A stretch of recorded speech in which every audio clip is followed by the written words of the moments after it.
आज आपण लोकसंख्येच्या वितरणावरती परिणाम करणारा जो नैसर्गिक घटक आहे, पुढील नैसर्गिक घटक आहे ज्याचं नाव आहे मृदा, याचा आपण अभ्यास करणार आहोत. मृदेच्या संदर्भात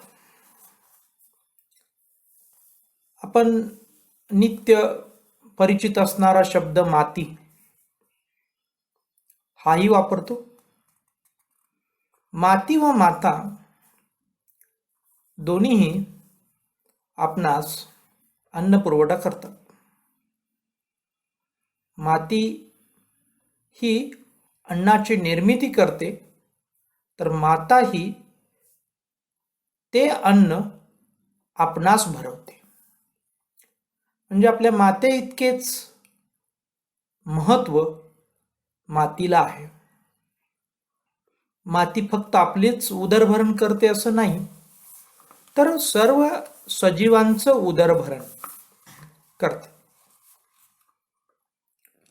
मातीतूनच नैसर्गिक वनस्पती, त्यांना हवा असणारा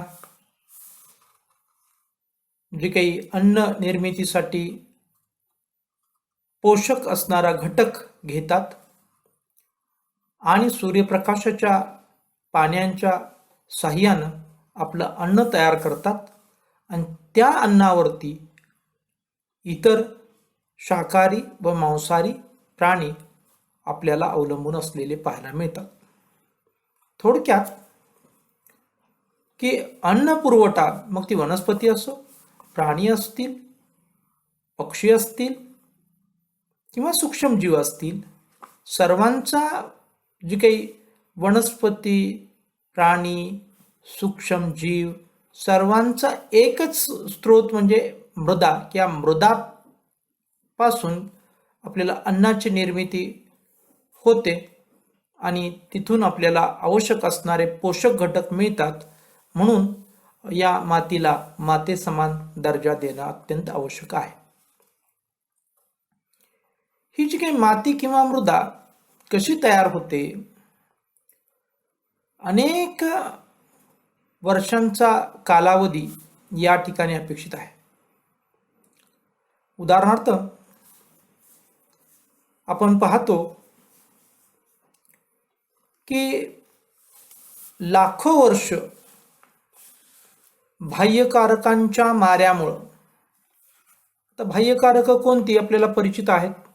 ऊन, वारा, पाऊस यांना आपण बाह्यकारक असं म्हणतो. आणि या बाह्यकारकांच्या माऱ्यामुळे या पृथ्वीवरती असणाऱ्या खडकांचं हळूहळू मातीमध्ये रूपांतर होतं. आपण खडकांचं जर निरीक्षण केलं असेल तर प्रथम या बाह्यकारकांच्या माऱ्यामुळं खडकांना पापुद्रे सुटतात. आणखीन मारा जेव्हा वाढतो तेव्हा या पापुद्र्यापासून हळूहळू मातीच्या लहान कणामध्ये त्याचं रूपांतर व्हायला सुरुवात होते. म्हणजे जेव्हा माती तयार होते त्यासाठी साधारणपणे लाखो वर्षाचा कालावधी लागतो. आणि म्हणून या मातीचं जतन करणं, संगोपन करणं ही अत्यंत महत्त्वपूर्ण गोष्ट आहे. जरी या ठिकाणी संगोपनाचा अभ्यास आपल्याला अपेक्षित नसला तरी सुद्धा एक भूगोलाचे अभ्यासक म्हणून आपली एक ड्युटी किंवा कर्तव्य आहे की सतत निसर्गाचं संवर्धन कसं होईल या दृष्टिकोनातून आपण ज्ञानार्जन करायला हवं.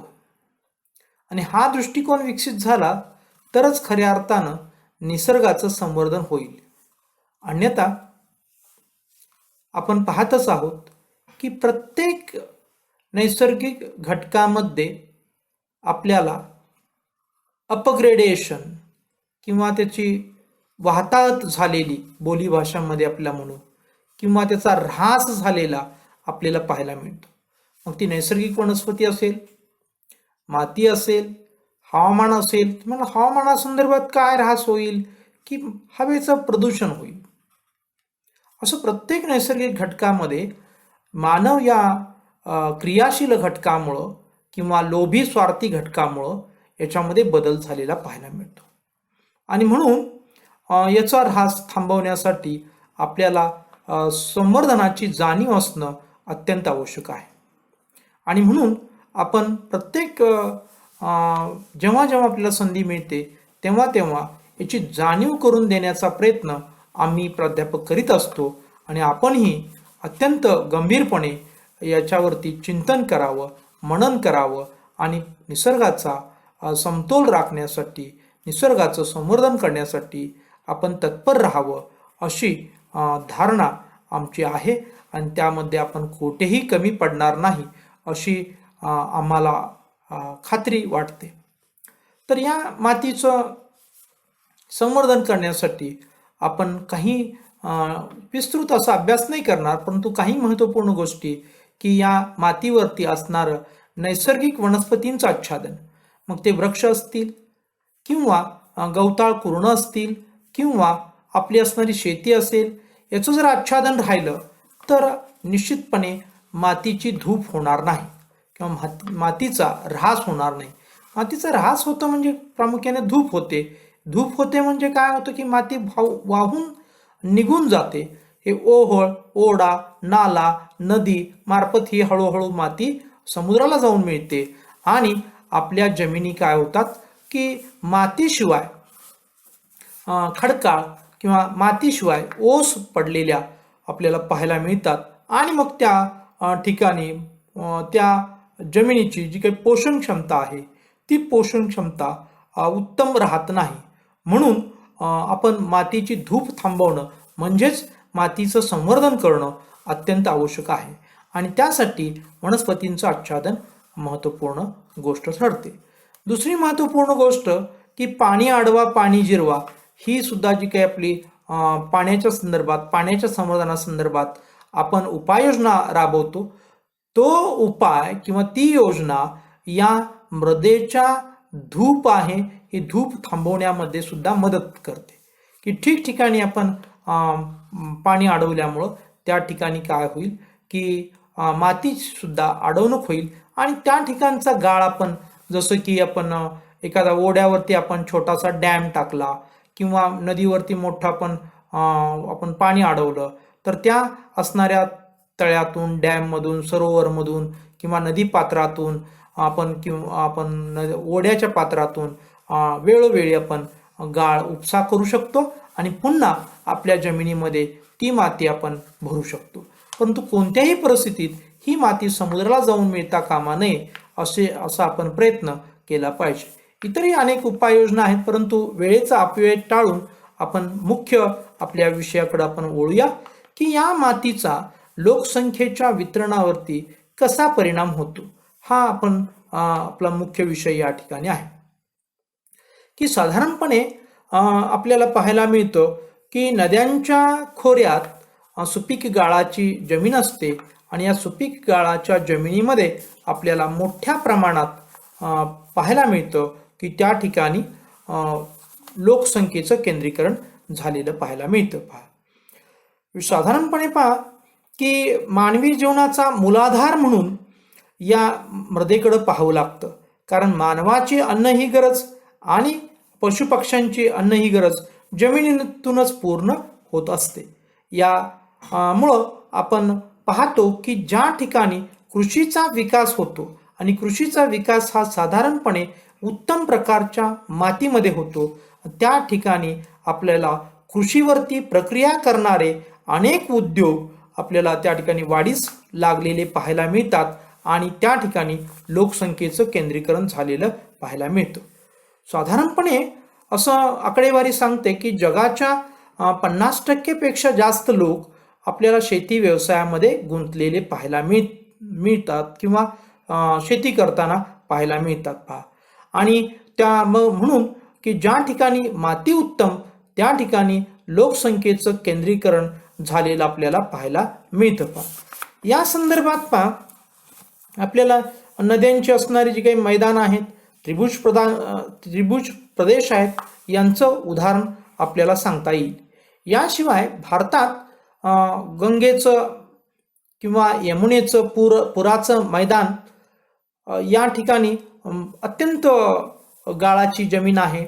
अगदी आपण तिथं पाहिलं तर काळी जमीन आहे आणि या जमिनीची पोषण क्षमता ही खूप मोठी आहे. पोषण क्षमता म्हणजे काय, पाठीमागे एका तासाला आपण पाहिलं होतं. त्यामुळे विस्तृत न सांगता मी एवढंच सांगेन की या जमिनीवरती अवलंबून असणारे जे काही लोक आहेत त्या लोकांचं उदरभरण करण्याची क्षमता ही मोठी आहे या गाळाच्या जमिनीमध्ये. आणि त्यामुळं या गंगा यमुना नदीच्या खोऱ्यामध्ये किंवा या पूर मैदानामध्ये या आपल्याला लोकसंख्येचं केंद्रीकरण झालेलं पाहायला मिळतं. याशिवाय चीनमधील सुद्धा उदाहरण सांगता येतं की यांगत्सी कियांग नावाची जी काही नदीचं खोरं आहे त्या नदीच्या खोऱ्यामध्ये मोठ्या प्रमाणात आपल्याला लोकसंख्येचं केंद्रीकरण याच कारणामुळं झालेलं पाहायला मिळतं पहा. याशिवाय आणखीन एक उत्तम उदाहरण सांगता येतं. काळी रेगूर असणारी जी काही मृदा आहे ती मृदा सुद्धा आपल्या असणाऱ्या उत्तम पोषण क्षमतेमुळं लोकसंख्येचं त्या ठिकाणी केंद्रीकरण करते असं आपल्याला म्हणता येईल. उदाहरण सांगायचं झालं तर भारतातील दख्खनचं पठार आणि इंडोनेशिया जवळ जे काही जावा बेट आहे ते जावा बेट या ठिकाणची जी काही जमीन आहे ती काळी रेगूर अशी जमीन आहे. आणि या जमिनीचं खास वैशिष्ट्य म्हणजे ही जमीन लाव्हा रसापासून तयार झालेला जो काही बेसाल्ट खडक आहे त्या बेसाल्ट खडकापासून ही जमीन तयार झालेली आहे. आणि याची उत्पादन क्षमता जी आहे ती उत्पादन क्षमता आपल्याला चांगली असलेली पाहायला मिळते. आणि म्हणून या ठिकाणी लोकसंख्येची घनताही जास्त पाहायला मिळते.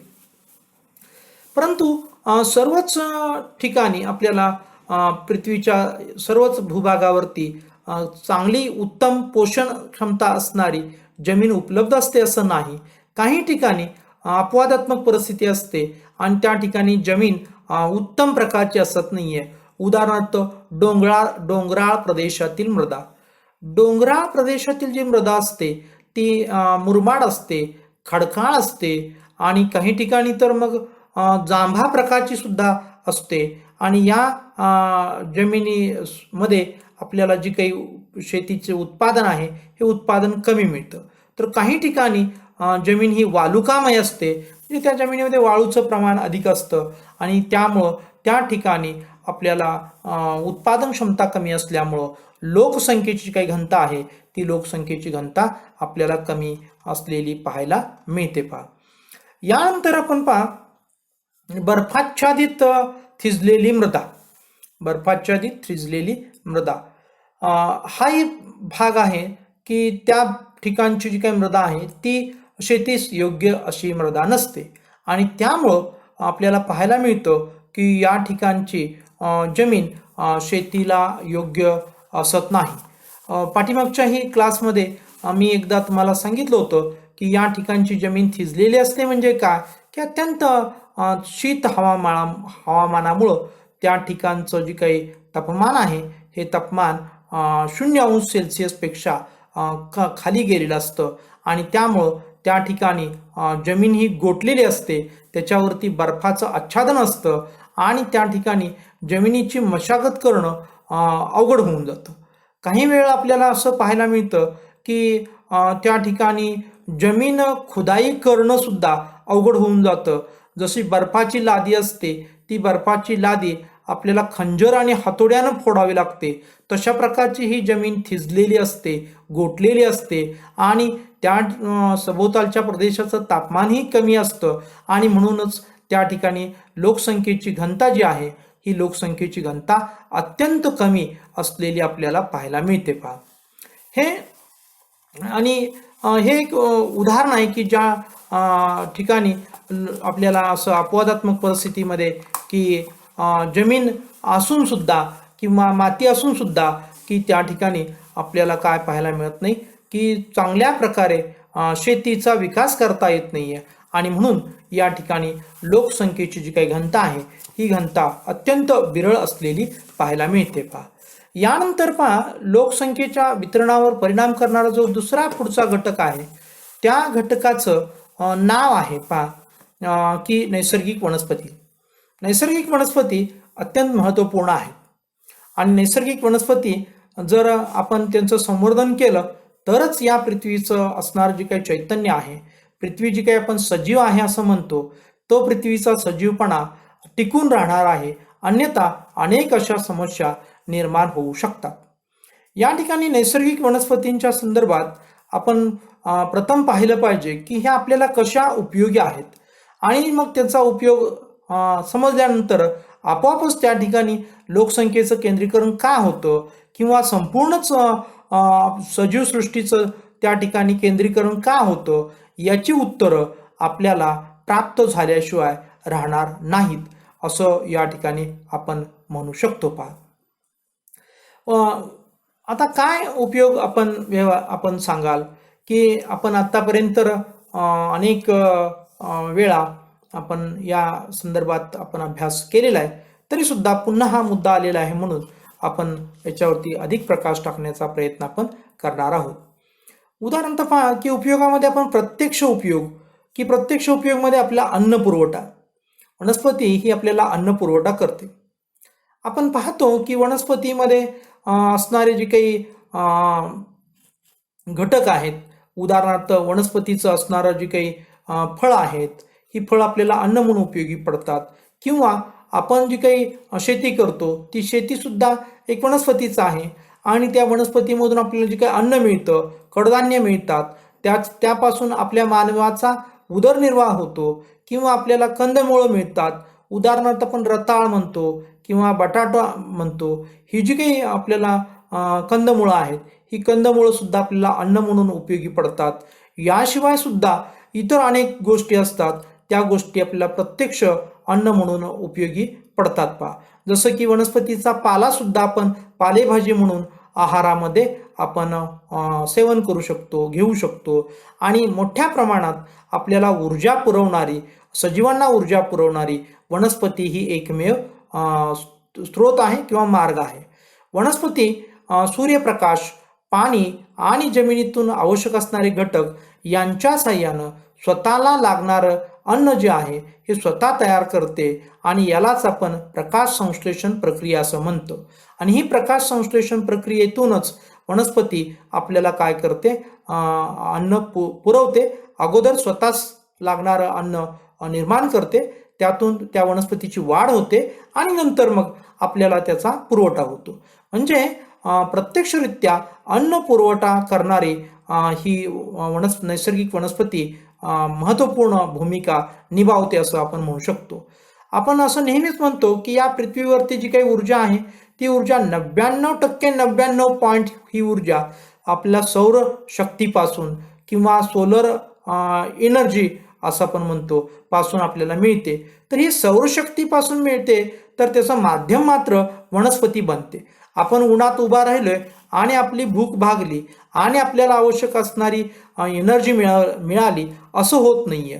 तर त्यासाठी माध्यम बनते वनस्पती आणि ती वनस्पती आपल्यासाठी आणि इतर सजीवांच्यासाठी अन्न तयार करते आणि त्यामुळं आपली ही गरज पूर्ण होते. पहा, दुसरा उपयोग आपला इंधन पुरवठा, त्याचं सरपण म्हणून पण आपण वापर करू शकतो. उदाहरणार्थ सरपण म्हणून आपण करतो म्हणजे आपण काय करतो की लाकूड तोडतो आणि ते वाळवतो आणि त्याचा आपण काय करतो, वापर करतो. चुलीसाठी किंवा स्वयंपाक बनवण्यासाठी आपण वापर करतो. याला इंधन पुरवठा, सामान्य इंधन पुरवठा असं म्हणतो. परंतु अलीकडच्या काळामध्ये याच्यावरती प्रतिबंध आलेला आहे, जेणेकरून वनस्पती तोडली जाऊ नये, वनस्पतीचं संवर्धन व्हावं आणि स्वयंपाकासाठी लागणारं जे काही इंधन म्हणून आहेत त्याला इतर पर्यायी व्यवस्था ही उपलब्ध झालेली आहे आणि त्यामुळे याच्यावरती प्रतिबंध घातलेला आपल्याला पाहायला मिळतो. पहा, तर त्याच्यानंतर पहा, निवाऱ्यासाठी या नैसर्गिक वनस्पतींचा उपयोग होतो की नैसर्गिक वनस्पतीपासून त्याच प्रत्यक्ष आपण त्या वनस्पतीच्या सावलीखाली आपण बसू शकतो. किंवा पूर्वीच्या काळी असं म्हटलं जातं की माणसाचा जेव्हा पूर्ण विकास झाला नव्हता, जेव्हा माणसाची स्वतःची अशी वसाहत नव्हती, वस्ती नव्हती, तेव्हा तो माणूस या असणाऱ्या झाडाच्या सावलीखालीच आपला निवारा म्हणून तो तिथं थांबत होता, राहत होता. आज जसे प्राणी राहतात तशाच प्रकारे माणूस सुद्धा राहत होता, हे आपल्याला पाहायला मिळतं अभ्यासातून. आणि मग आज सुद्धा आपण जेव्हा प्रवासाला निघतो आणि वाटेत कुठंतरी गार सावली पाहून त्या ठिकाणी आपण विसावा घेतो, हे आज सुद्धा आपण पाहतो. आपल्याशिवाय सुद्धा इतर प्राण्यांचं तर आपण बघतो की आज सुद्धा वनस्पती हाच त्यांचा निवासस्थान आहे, निवाऱ्याचं ठिकाण आहे. आणि आज आपली वसाहत किंवा आपली असणारी जी काही निवासाची व्यवस्था आहे, हे आपण स्वतः निर्माण केलेली आहे. त्या निर्मितीच्या कार्यामध्ये सुद्धा नैसर्गिक वनस्पतीचा वाटा मोलाचा आहे. उदाहरणार्थ फर्निचरसाठी, उदाहरणार्थ खिडक्यांच्यासाठी, उदाहरणार्थ दरवाजे, चौकटी यासाठी सुद्धा आपण लाकडाचा वापर करतो. परंतु हळूहळू हळूहळू आपण लाकूड तोडीवरती प्रतिबंध आणला आणि याची जागा आज आपल्याला लोह खनिजापासून बनवलेले जे काही आपल्याला चौकटी असतील किंवा ॲल्युमिनियमच्या खिडक्या असतील यांनी घेतलेली पाहायला मिळतं. तरीसुद्धा आपल्या घरातील इंटेरियर जी काही फर्निचर आहे त्या फर्निचरमध्ये आज सुद्धा लाकडाची भूमिका अत्यंत महत्त्वपूर्ण असलेली पाहायला मिळते. वाहन निर्मितीमध्ये सुद्धा जसं की ट्रक असेल, ट्रकची बॉडी बांधायची आहे आणि त्याला लागणाऱ्या ज्या काही फळ्या आहेत त्यासाठी किंवा जहाजांच्या निर्मितीसाठी आपल्याला लाकडांची गरज असते आणि त्यामध्ये नैसर्गिक वनस्पतींचा महत्त्वपूर्ण वाटा असलेला आपल्याला पाहायला मिळतो. याशिवाय कापड निर्मितीमध्ये आपण बघतो कापूस असेल किंवा कापसापासून बनलेला धागा असेल, धागापासून आपण कापड विणतो, कापडापासून आपण अनेक प्रकारचे जी काही प्रत्यक्ष लागणारी आपल्याला जी काही वस्त्र ही गरज आहे, ही वस्त्र ही गरज पूर्ण करतो, ती पूर्णतः वनस्पतीवर अवलंबून असते किंवा आज आपण शिक्षण क्षेत्रामध्ये जी काही कागद वापरतो ते कागद सुद्धा या नैसर्गिक वनस्पतीपासूनच मिळतात. आणि आपल्या आरोग्यासाठी आवश्यक असणारी जी काही औषध आहेत, ही औषधं सुद्धा आपल्याला नैसर्गिक वनस्पतीच पुरवते. अनेक औषधं आज आपल्याला नैसर्गिक वनस्पतीपासून मिळतात. उदाहरणार्थ पहा की पूर्णपणे आपला जो काही आयुर्वेद म्हणून जी काही आपल्या मेडिकल सायन्समध्ये एक विभाग आहे, त्या विभागाची सर्व प्रकारची औषधं ही आपल्याला नैसर्गिक वनस्पतीपासून प्राप्त होतात. इतरही औषधामध्ये नैसर्गिक वनस्पतींचा मोठा वाटा असलेला आपल्याला पाहायला मिळतो. परंतु आयुर्वेदामध्ये हे जसं आहे तसं नैसर्गिक वनस्पतीचा आपण वापर करतो आणि आपण त्यापासून स्वस्थ जीवन जगतो आणि त्याचे जे काही साईड इफेक्ट्स आहेत, हे साईड इफेक्ट सुद्धा आपल्याला अत्यंत कमी असलेले आपल्याला पाहायला मिळतात याशिवाय आपण खेळणी किंवा शेतीचे अवजारे ही सुद्धा अत्यंत महत्त्वपूर्ण असणाऱ्या जे काही गरजा आहेत, ह्या गरजा सुद्धा आपण नैसर्गिक वनस्पतीपासून पूर्ण करतो असं आपल्याला पाहायला मिळतं. सावंतवाडीला तर आपण बघतो की लाकडाच्या खेळण्यांच्यासाठी ही सावंतवाडी अत्यंत प्रसिद्ध आहे आणि त्या ठिकाणी मोठ्या प्रमाणात खेळणी तयार केली जातात आणि ही लाकडाची खेळणीसाठी सावंतवाडी ही प्रसिद्ध आहे. शेतीच्या अवजारामध्ये सुद्धा आपण लाकडाची जी काही भूमिका आहे ही भूमिका अत्यंत महत्त्वाची असलेली पाहायला मिळतात. हे जंगलांचे प्रत्यक्ष उपयोग आपण पाहिले.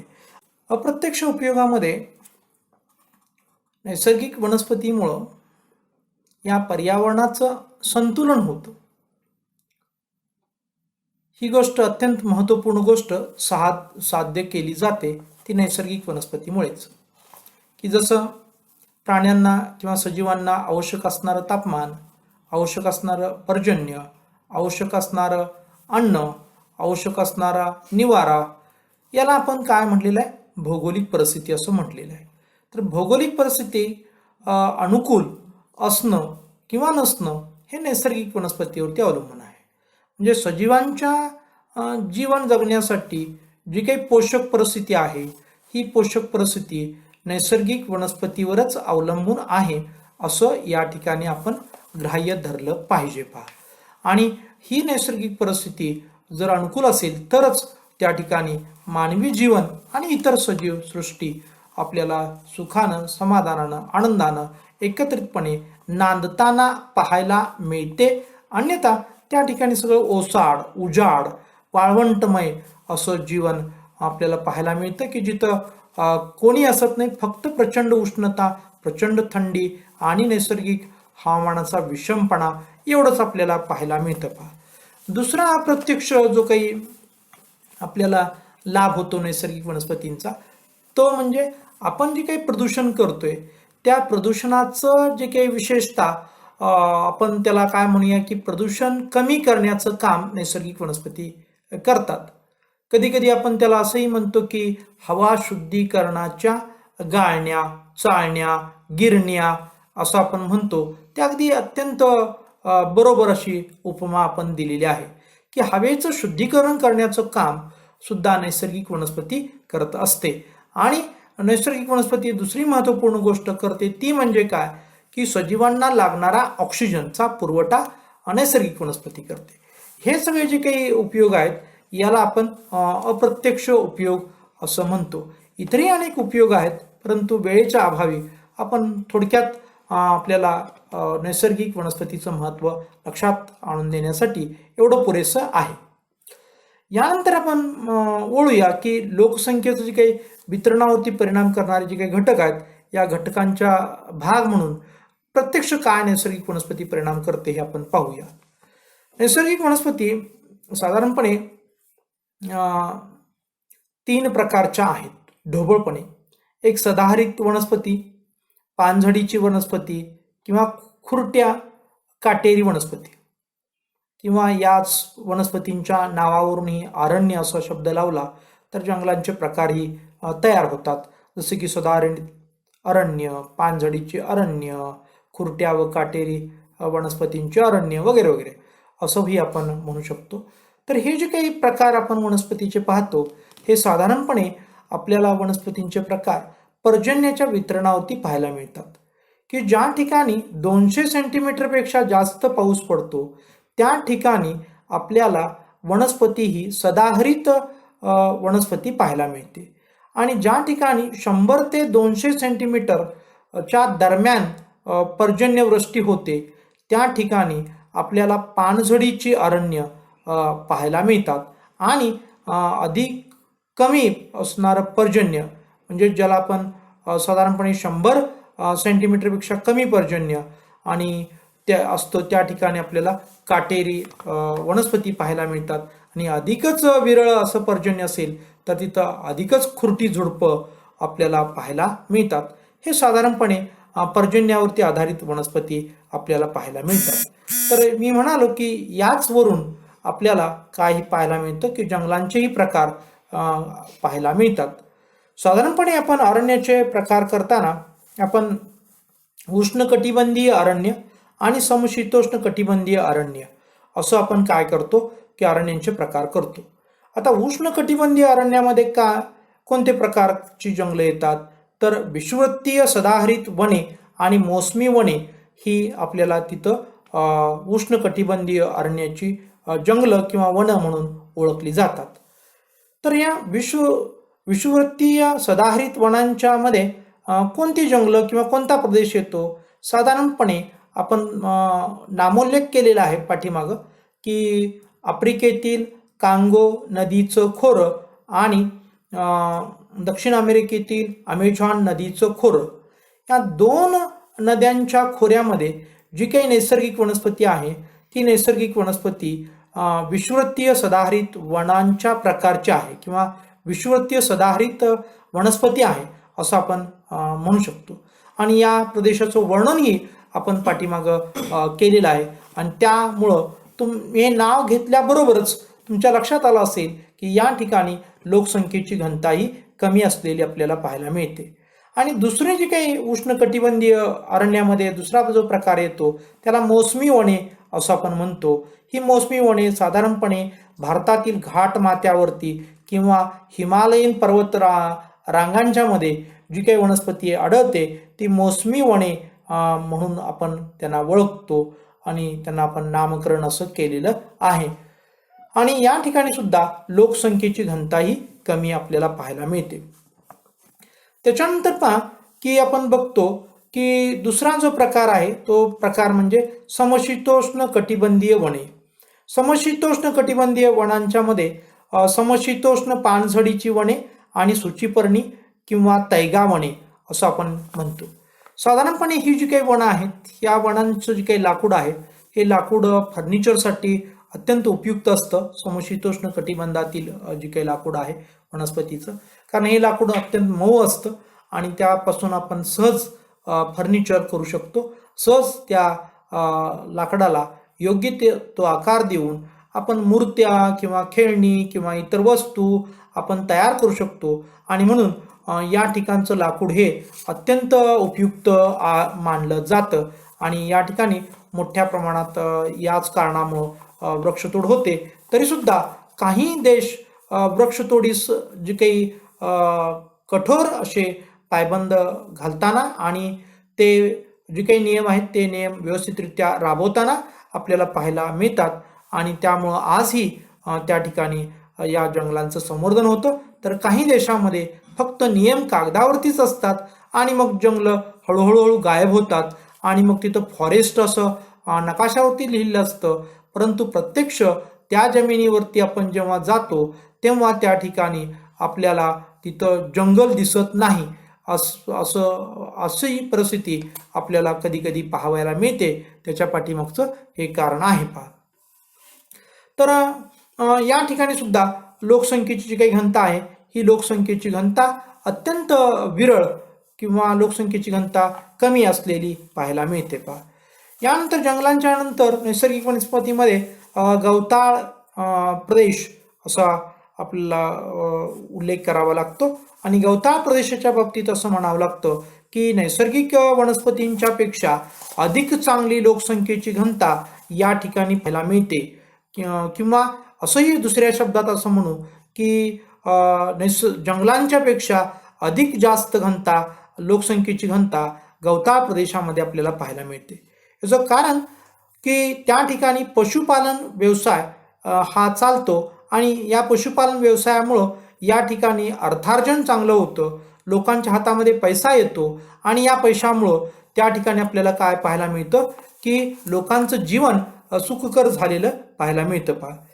यामध्ये विशेषतः दुग्ध उत्पादन किंवा मांस उत्पादन या गोष्टी अत्यंत महत्त्वपूर्ण आपल्याला पाहायला मिळतात पहा.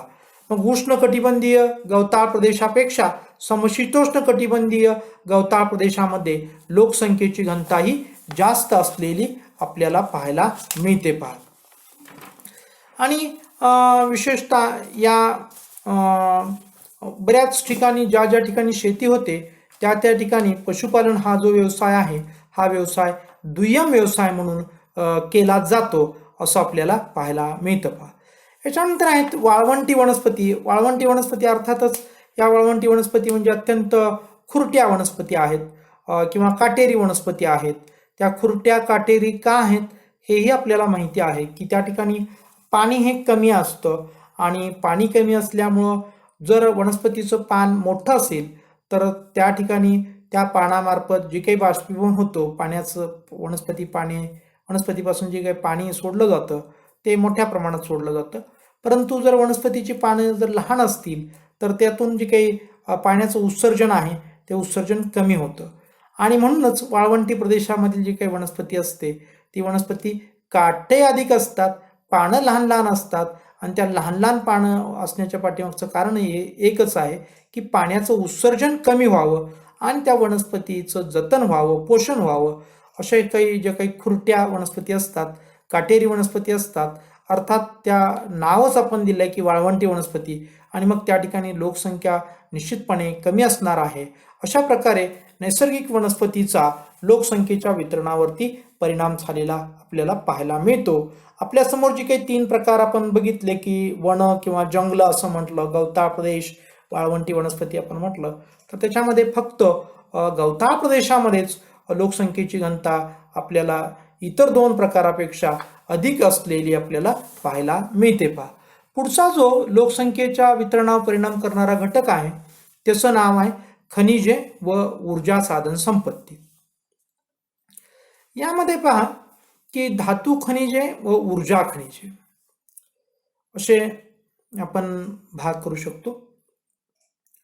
हे दोन्ही भाग जे आहेत, धातू खनिज असतील किंवा ऊर्जा खनिज असतील, ही राष्ट्राची संपत्ती आहे. यातलं एक खनिज आपल्याकडे आहे, एक नाही, असं जेव्हा होतं तेव्हा आपल्याला थोडीशी औद्योगिक प्रगती आहे, ती प्रगती करण्यासाठी अधिक धडपड करावी लागते. उदाहरणार्थ आपल्याकडे धातू खनिज आहे आणि ऊर्जा खनिज नाही आहेत, तर ऊर्जा खनिजांची आपल्याला आयात करावी लागते. उदाहरणार्थ लोह पोलाद खनिज आपल्याकडे आहे आणि आपल्याकडे जर पहा की दगडी कोळसा नसेल तर दगडी कोळसा आपला आयात करावा लागेल आणि मगच आपण त्या लोह पोलाद खनिजावरती प्रक्रिया करणारे उद्योग आपण उभा करू शकतो, अन्यथा आपण उद्योग उभा करू शकत नाही. म्हणून दोन्हीही खनिज असतील तर अधिक चांगली गोष्ट आहे, अधिक पोषक असं वातावरण होतं उद्योगांच्या निर्मितीसाठी आणि मग त्या ठिकाणी आपली किंवा उद्योगांची भरभराट होते आणि उद्योगाची भरभराट होते तेव्हा आपोआपच त्या ठिकाणी लोकसंख्येचं केंद्रीकरण होतं, लोकसंख्येची घनता त्या ठिकाणी चांगली असलेली आपल्याला पाहायला मिळते. पहा, तर औद्योगिक क्रांतीनंतर या खनिजांचं जे काही उत्खनन आहे हे उत्खनन मोठ्या प्रमाणात सुरू झालं, कारण उद्योगांना चालना मिळाली आणि उद्योगांना चालना मिळाली आणि मग त्या उद्योगामध्ये जी काही आवश्यक असणारी जी काही खनिज आहेत त्या खनिजांचा पुरवठा करण्यासाठी खाणकाम उद्योगास चालना मिळालेली आपल्याला पाहायला मिळते आणि मोठ्या प्रमाणात उद्योगधंदे उभारले गेले औद्योगिक क्रांतीनंतर आणि खनिज संपत्तीचं उत्खनन मोठ्या प्रमाणात सुरू झालं आणि मोठ्या प्रमाणात आपण ज्याला कारखाने तयार झाले आणि या कारखान्यातून अनेक काही फायदेशीर गोष्टी तर काही नैसर्गिकदृष्ट्या तोट्याच्या गोष्टी उदयास आल्या. फायद्याची गोष्ट म्हणजे की आपल्याला मोठ्या प्रमाणात पैसा हा जो काही भाग आहे तो उभा राहतो किंवा पैसा मिळतो. या ठिकाणी लोकांचं उदरभरण होतं, लोकांना काम मिळतं, या काही गोष्टी फायद्याच्या आहेत. या ठिकाणी वाहतूक उद्योग, व्यापार उद्योग उदयास येतो. याही उद्योगामध्ये लोकांचं पालनपोषण मोठ्या प्रमाणात होतं, लोकसंख्येचं केंद्रीकरण होतं. ह्या काही गोष्टी आपल्याला अनुकूल गोष्टी मानवाच्या दृष्टीनं पाहायला मिळतात. तर प्रतिकूल गोष्टीमध्ये आपण बघतो की जी काही नैसर्गिक पर्यावरण आहे या नैसर्गिक पर्यावरणाचं आपल्याला संतुलन बिघडलेलं पाहायला मिळतं आणि त्या नैसर्गिक संतुलनाचा विपरीत जो परिणाम आहे तो विपरीत परिणाम म्हणजे खूप मोठ्या प्रमाणात प्रदूषण होतं. विशेषतः हवेचं प्रदूषण, पाण्याचं प्रदूषण, ध्वनीचं प्रदूषण, मातीचं प्रदूषण ही काही प्रदूषण आहेत.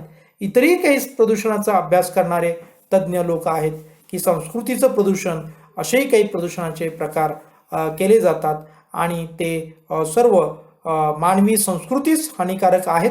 मानवी आणि इतर जे काही आपण नैसर्गिक प्रदूषण बघतो ज्याला हवा, पाणी किंवा जमिनीचं प्रदूषण, ध्वनीचं प्रदूषण म्हणतो, हे सर्व प्रदूषण निश्चितपणे मानवास आणि निसर्गास प्रतिकूल असणारी जी काही ही काही प्रदूषण आहेत. हे फक्त दुसरी बाजू आहे की जसं आपण अनुकूल बाजू आणि प्रतिकूल बाजू या उद्योगांच्या आपण बघतोय, या दोन्ही आपल्या डोळ्यासमोर आपण ठेवलेल्या आहेत.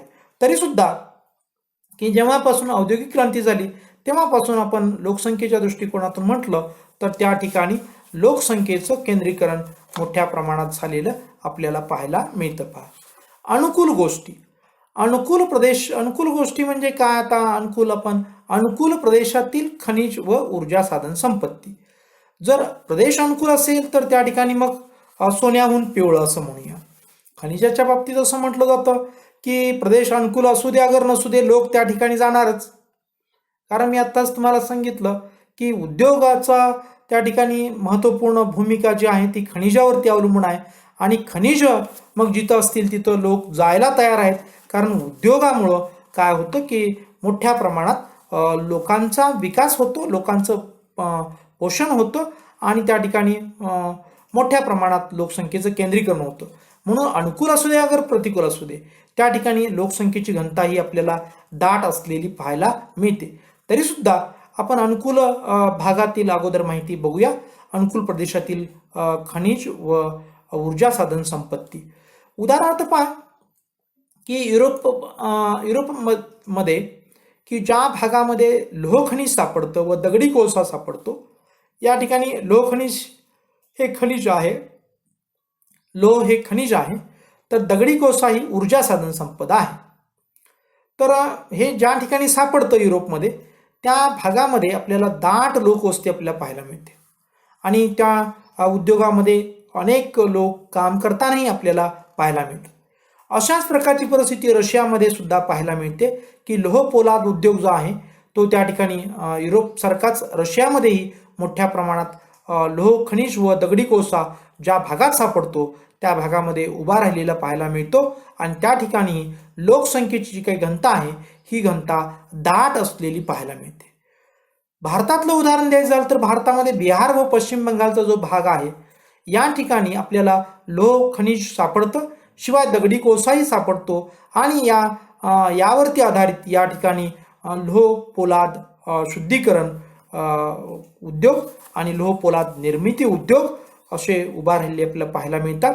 आणि मग या भारतातील बिहार व पश्चिम बंगालमध्ये सुद्धा युरोपसारखी आणि रशियासारखीच परिस्थिती आहे की या ठिकाणी सुद्धा दाट लोकवस्ती आपल्याला पाहायला मिळते. USA ज्याला आपण युनायटेड स्टेट्स ऑफ अमेरिका असं म्हणतो की पूर्व भाग अमेरिकेचा जो काही USAचा जो काही पूर्व भाग आहे या पूर्व भागात खनिज क्षेत्र विकसित आहे किंवा खनिज त्या ठिकाणी सापडतात आणि त्या ठिकाणी विकसित झालेलं आहे या अर्थानं की त्या ठिकाणी मोठ्या प्रमाणात खाणकाम उद्योग आणि त्यावरती आधारित प्रक्रिया उद्योग आहेत, म्हणून त्या ठिकाणी त्या क्षेत्राचा या दृष्टिकोनातून विकास झालेला आहे. आणि या ठिकाणी दाट लोकवस्ती किंवा लोकसंख्येची घनता जास्त पाहायला मिळते, लोकसंख्येचं केंद्रीकरण त्या ठिकाणी झालेलं पाहायला मिळते.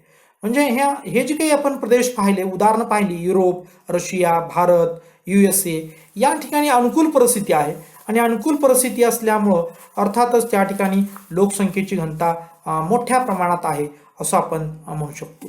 परंतु काही प्रतिकूल परिस्थितीमध्ये सुद्धा जर खनिज सापडत असतील तर त्या ठिकाणी सुद्धा लोकसंख्येचं केंद्रीकरण झालेलं आपल्याला पाहायला मिळतं. हाही भाग आपण विचारात या ठिकाणी घेणार आहोत. उदाहरणार्थ आपण बघूया की भौगोलिक परिस्थिती प्रतिकूल म्हणजे काय की आत्ताच आपण वनस्पतीचा अभ्यास करत असताना पाहिलं की आपलं जीवन सुकर जगण्यासाठी आपल्या सभोवतालचं पर्यावरण अनुकूल असावं लागतं.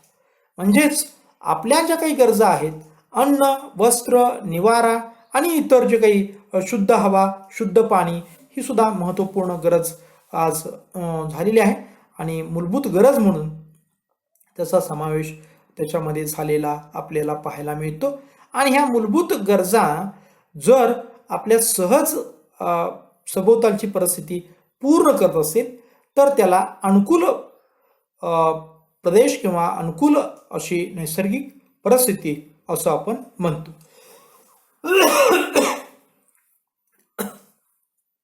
याशिवाय याच्याबरोबर विरुद्ध म्हणजेच प्रतिकूल भौगोलिक परिस्थिती की आपल्या सभोवतालचं जे काही पर्यावरण आहे ते आपल्या ह्या जे काही मूलभूत गरजा आहेत, अन्न, वस्त्र, निवारा, हवा, पाणी या सहजासहजी जर पूर्ण करत नसतील तर त्याला प्रतिकूल भौगोलिक परिस्थिती असं म्हणतात.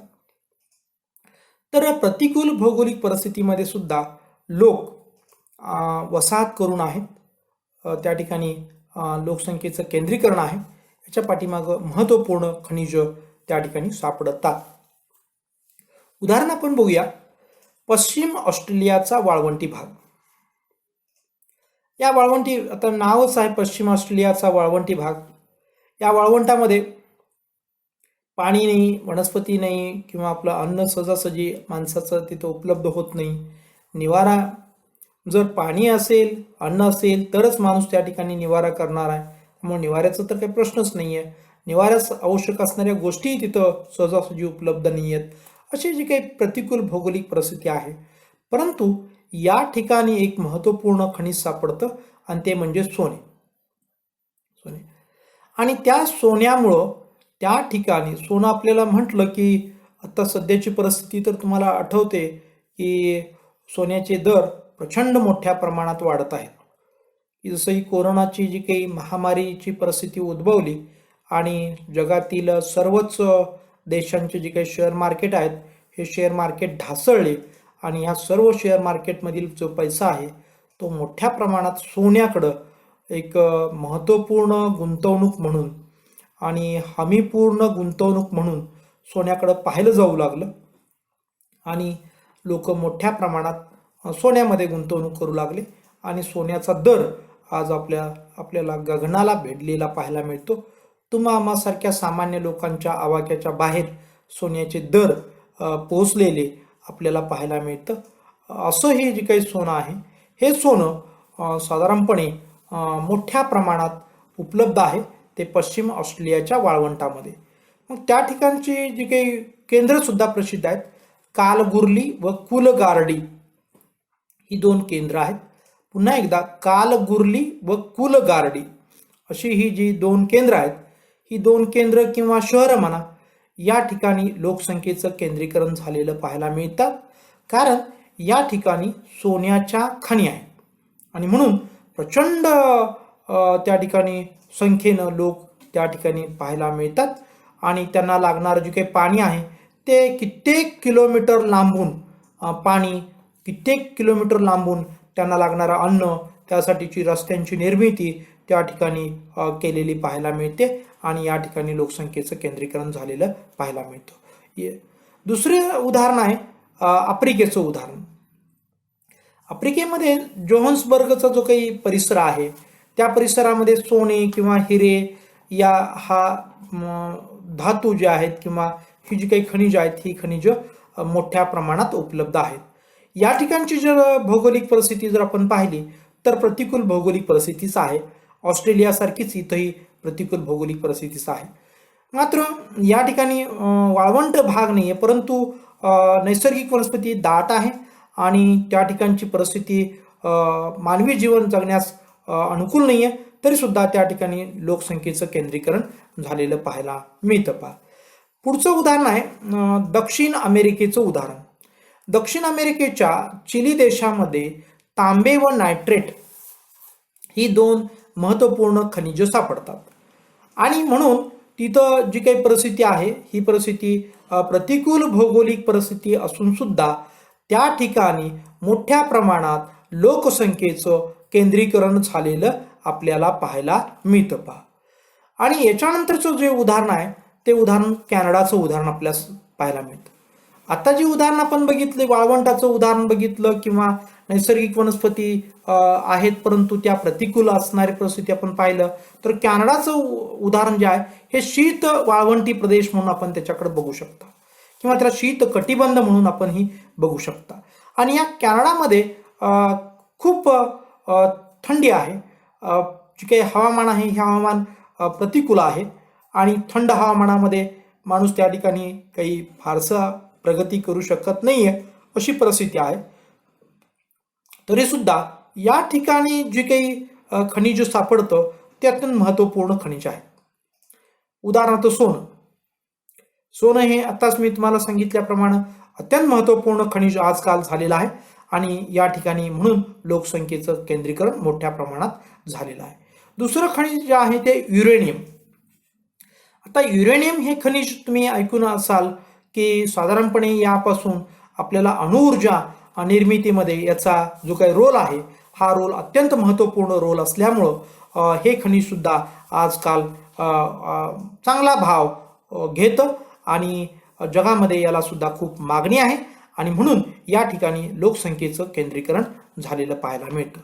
जसं ऑस्ट्रेलियाच्या वाळवंटी भागातलं उदाहरण आपण पाहिलं तसंच इराणच्या आखातात जे वाळवंटी भागच आहे किंवा आपण त्याला दुसराही भाग आहे मध्य पूर्व आशियातील भाग की या भागामध्ये आपण बघतो की वाळवंटी प्रदेश असून सुद्धा या ठिकाणी लोकसंख्येचं केंद्रीकरण झालेलं पाहायला मिळतं. हे सर्व जे काही प्रदेश आहेत हे सर्व प्रदेश आपण बघतो की या ठिकाणचे देश आहेत यांची जी काही इकॉनॉमी आहे अर्थव्यवस्था आहे हे एकाच खनिजाभोवती फिरते आणि ते म्हणजे लोह खनिज. आणि लोह खनिजामुळं या ठिकाणी मोठ्या प्रमाणात संख्या तिथं केंद्रीकरण झालेलं आपल्याला पाहायला मिळते. याशिवाय एक महत्त्वपूर्ण गोष्ट आपल्याला आढळते. ती महत्त्वपूर्ण गोष्ट कोणती आढळते की या प्रदेशातून लोह खनिजांची काय होते की निर्यात होते आणि या प्रदेशावरती संपूर्ण जगाचं लक्ष केंद्रित झालेलं आहे. ही एक गोष्ट आपल्याला आढळते. का केंद्रित झालेलं आहे? कारण तिथं जे काही लोह खनिज सापडतं ते